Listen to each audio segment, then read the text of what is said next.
Welcome to Let's Talk Business Phoenix, the Greater Phoenix Chamber's podcast.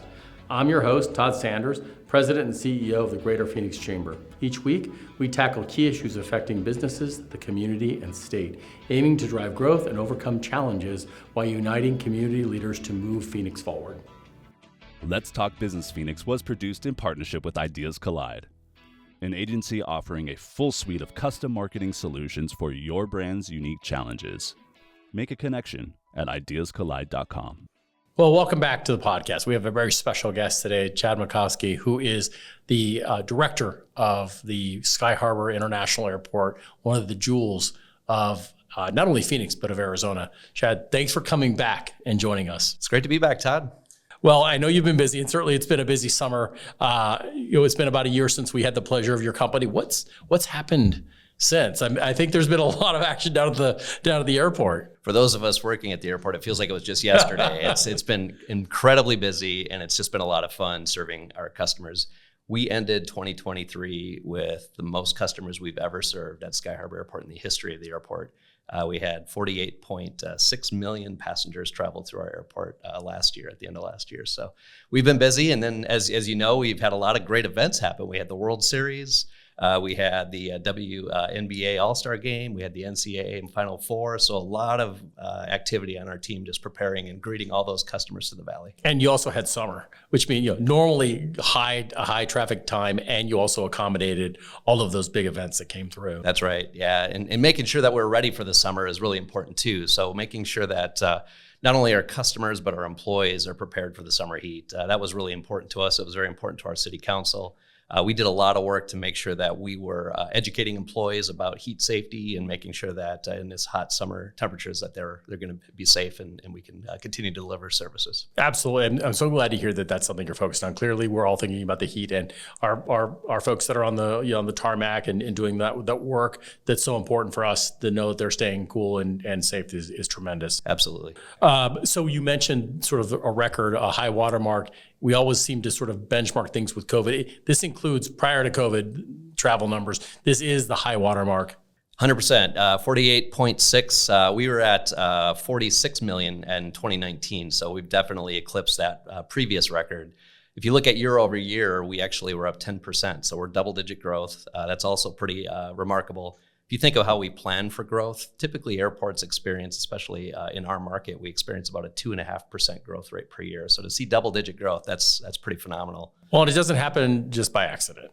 Talk to us a little bit about what goes into that. Clearly, you have a team at the city that's doing a lot of work, but you're also having to drive that at the airport level. Talk to us a little bit about how that happens. Yeah, so the airport is an enterprise fund department within the city of Phoenix, and the nuance behind that means that we don't use general fund taxpayer revenue to operate the airport. The people who use the airport services are the ones who pay for the services.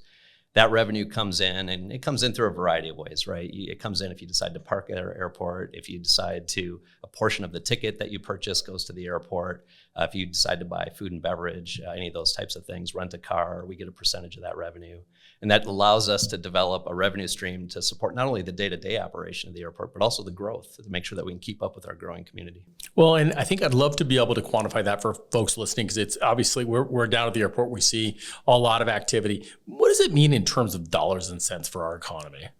Yeah, so that's really an interesting point. We have worked with ASU, the Economics School of Economics, and W.P. Carey School of Business to do an economic impact update. The last time we did that was in 2016. We just did one this summer, and a remarkable $44.3 billion in economic activity is what's generated at our system of airports for not only the community, but the entire state of Arizona. That eclipsed the previous study by over 16%. So the airport continues to grow. It's the number one economic engine in the state of Arizona. It's important that a healthy and thriving airport can serve this healthy and thriving community. Well, it's an incredible economic impact. I mean, I think it's easy to take it for granted because, we know it's there and it's easy to get to. But I think that number is really meaningful for us here, especially in light of the fact that we're seeing so much growth.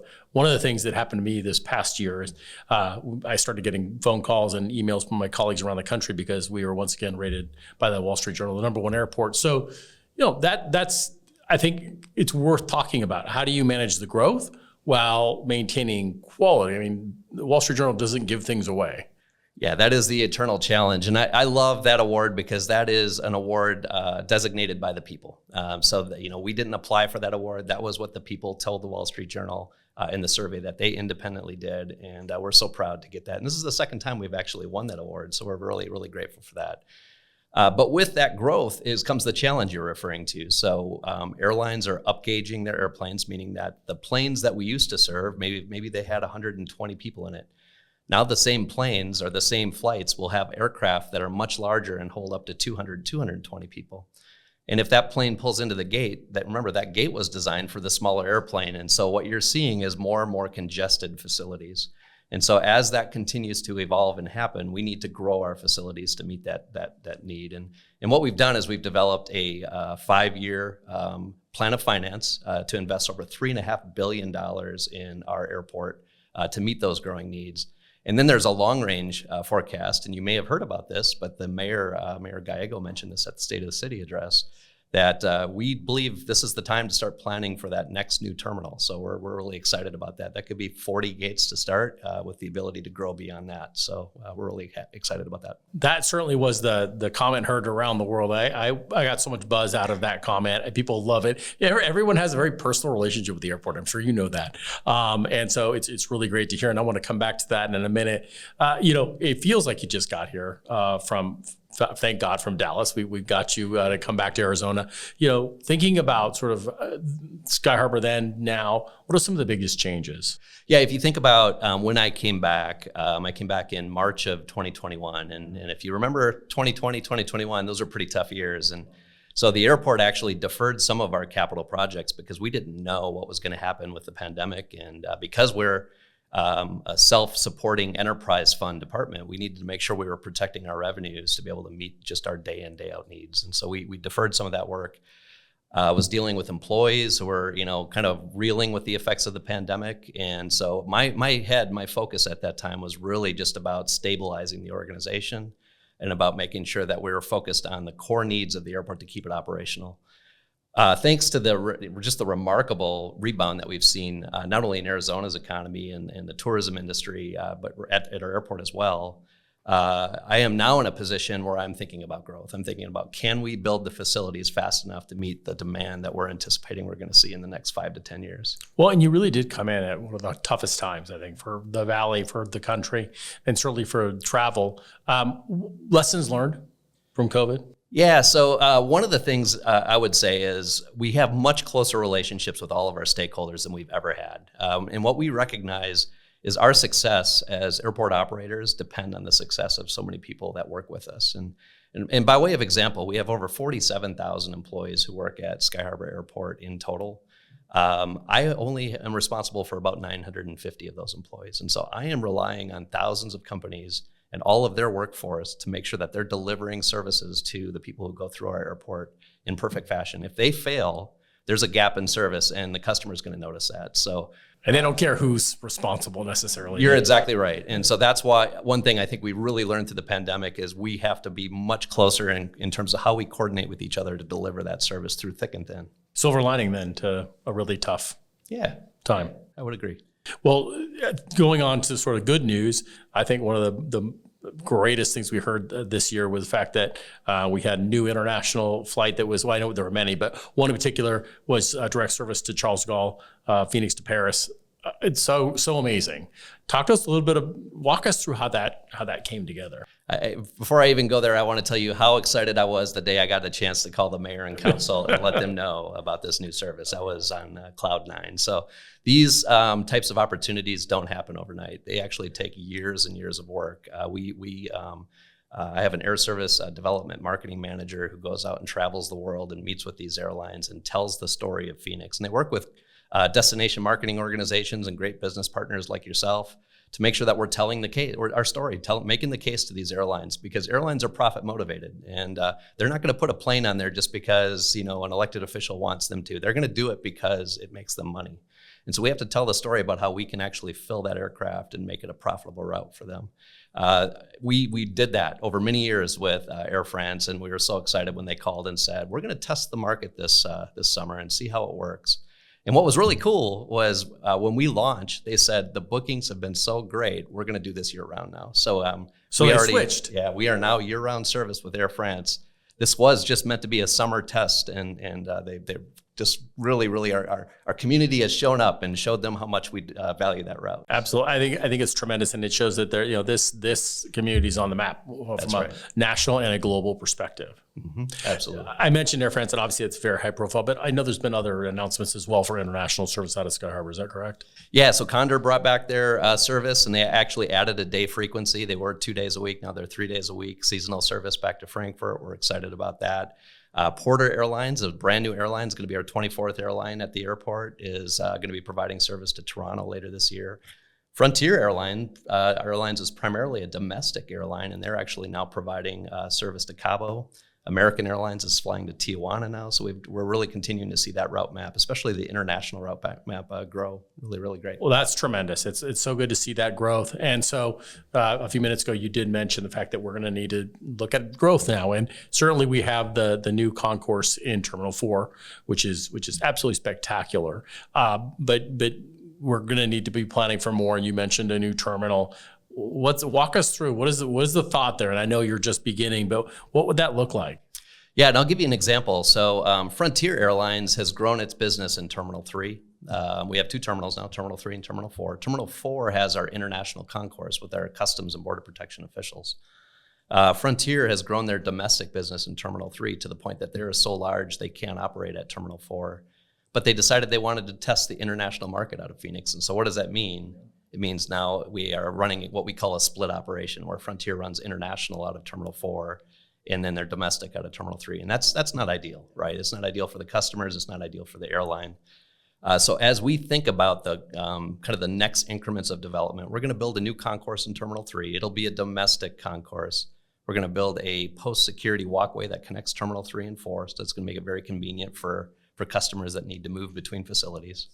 And then as we think about the new terminal, we recognize international at Sky Harbor right now is growing at twice the rate of domestic. So when I say 10% growth in domestic last year, 20% international. So we know we have to create a new facility that has new modern customs facilities to continue to meet that international growth that we're experiencing.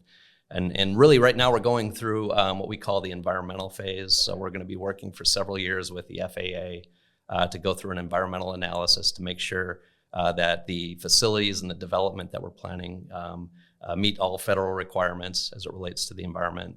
And then we're going to go through a planning, design, and development process. So in total, we're talking about probably 5 to 6 years for environmental review.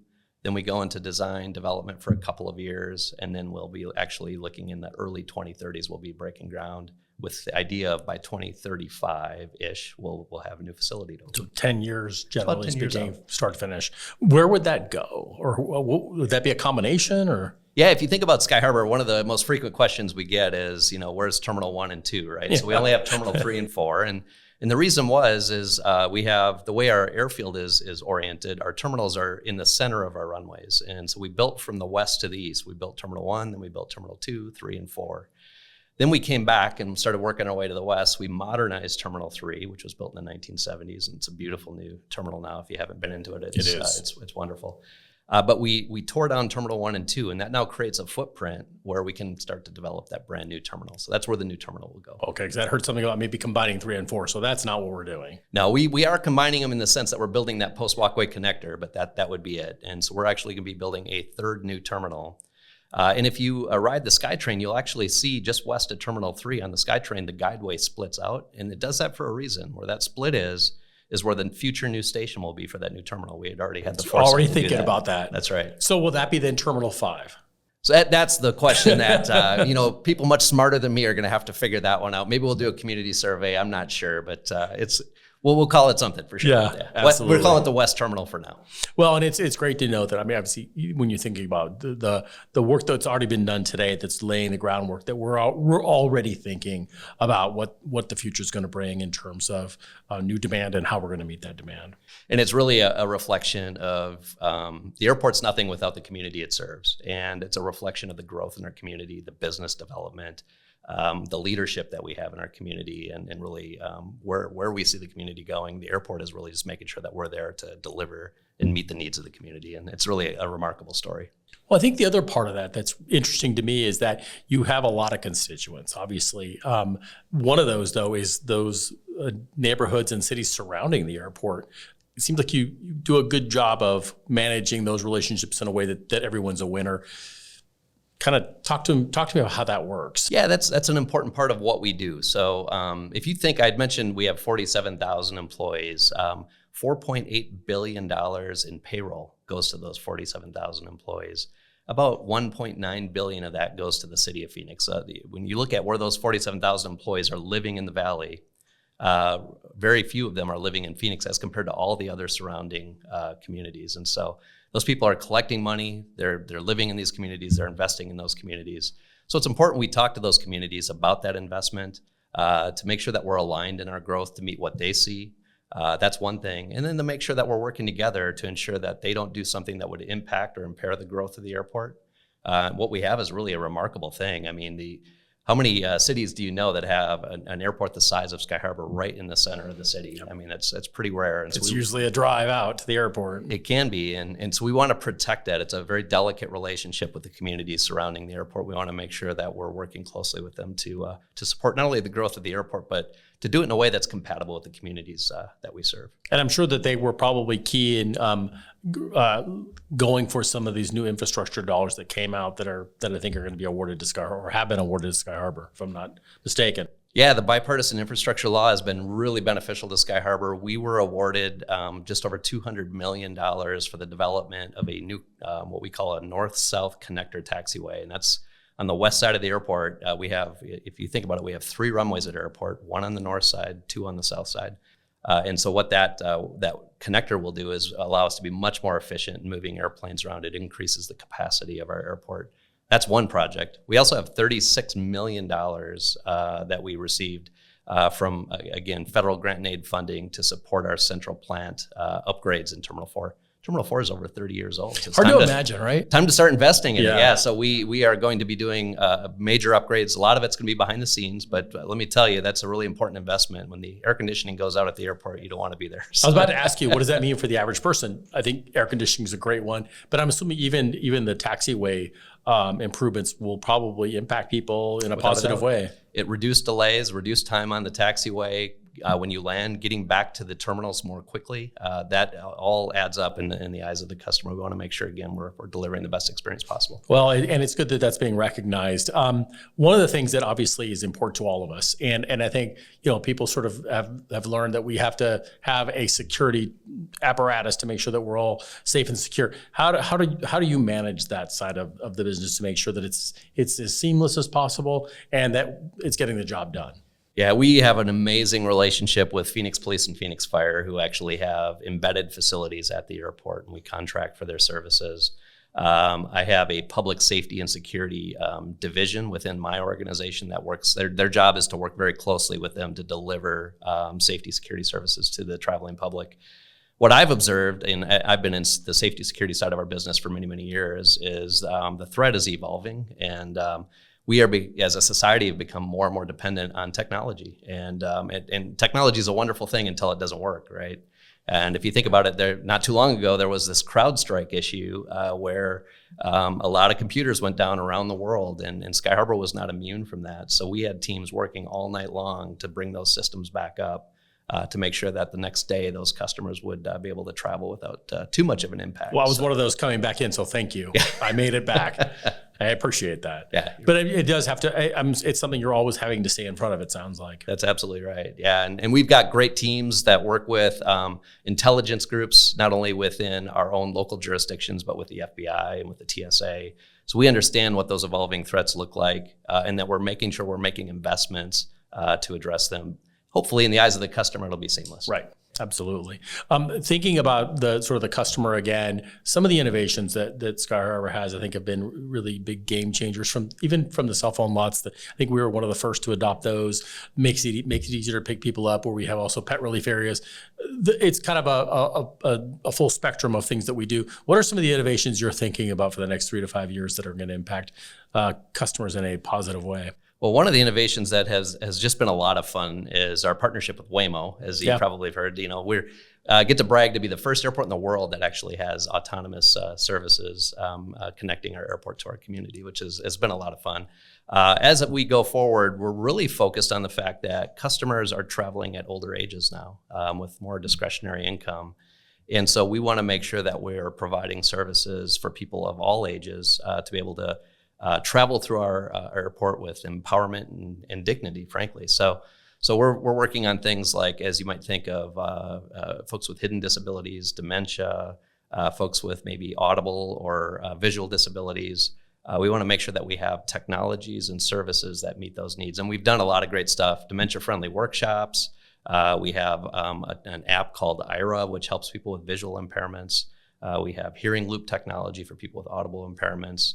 And we've gotten a lot of awards for those too, because we are trying to stay at the leading edge of those types of technologies. Absolutely, and I think it's commendable. Also, the therapy dogs are amazing as well. Yeah, the whole goal is as we get more and more crowded and congested, that can really kind of bring up kind of stress in our customers who are already probably stressed for whatever reason about their travel experience. So those are just wonderful ways to kind of de-escalate and take the stress down. And who doesn't love a puppy, right? Oh, absolutely. No, it really makes a difference. Everybody sort of melts. And then I think from a frequent flyer standpoint, what I'm seeing is more selection in terms of lounges and other places for business travelers that might need a place to do business or just relax a little bit. It seems like there's some opportunities there as well. Yeah, we haven't unveiled this yet, but I'm going to give you a little secret in your listeners. The new concourse we're building in Terminal 3 is going to have one of the most beautiful lounges probably in the country when we're done. We're so excited about what our designers have proposed to us in terms of just dramatic views of Camelback Mountain, dramatic views of downtown Phoenix. I mean, we're really excited about this. Well, you heard it here first. That's going to be very exciting. Good to hear. And another reason I think for us to really be proud of our airport and everything that we've accomplished. I want to thank you for being here, but also for really focusing on this and doing it in an intentional way that we have one of the best airports in the country, and certainly as I've traveled the world, one of those airports that we can certainly be proud of. Thank you, Ted. Before we go, we're going to do a quick lightning round with you. Last time you had 100% success, so we'll start this one. This is a completely different question. First concert. First concert, AC/DC. Oh, yeah, excellent. At the Met Center in Minneapolis. Okay, well, I'm going to get part A then, I guess, on that favorite AC/DC song. Oh, well, Thunderstruck is one of my favorites. I mean, that was kind of my generation. Excellent. Okay, you're doing so well on these. Okay, obviously you see it all. You see places all around the world where people are going. What's sort of the most underrated place that people aren't, maybe they need to focus on or go to that they aren't going to today? Oh, that's a tough one. There's so many beautiful places to go. I would have to say, and this is kind of cliche, but it's right here in the U.S. and it's on the island. It's going to Hawaii. I mean, I cannot tell you. And every time I go to Hawaii, when I get off of the airplane and I smell that sweet air, I am like, I'm here. Yes, I am jealous of Honolulu's open walkways to the terminals. That is nice. That is like really that. cool. Absolutely, and great direct flights from here. That's right. We have them on Southwest, Hawaiian, and American Airlines. Absolutely. And then the final, and obviously we know the one of my favorite movies, Planes, Trains, and Automobiles. We aren't going to put planes on there, but trains or automobiles, favorite mode of transportation? I don't have enough experience on trains. I've done a couple of the fun scenic trains, but automobiles all the way. Nothing like getting on the open road, and especially here in Arizona. It's just so many beautiful places to see. What's your favorite road trip? I tell you what, I like going up to Flagstaff. Of course, going up through Oak Creek Canyon is just stunning. Every time, you just don't think you've seen enough, and you go and you see it again. It's just gorgeous. It's absolutely true. Well, once again, you stumped us. 100% success on all right, I'll take it. The lightning round. Thank you again. Really appreciate it. Hopefully we can have you back again in maybe a year to hear about all the new things that we're doing at Sky Harbor. It's my pleasure. Thank you. Thank you. Thanks for watching this episode of Let's Talk Business Phoenix. Please take a moment to tap the follow or subscribe button for more great podcast episodes to help your business thrive.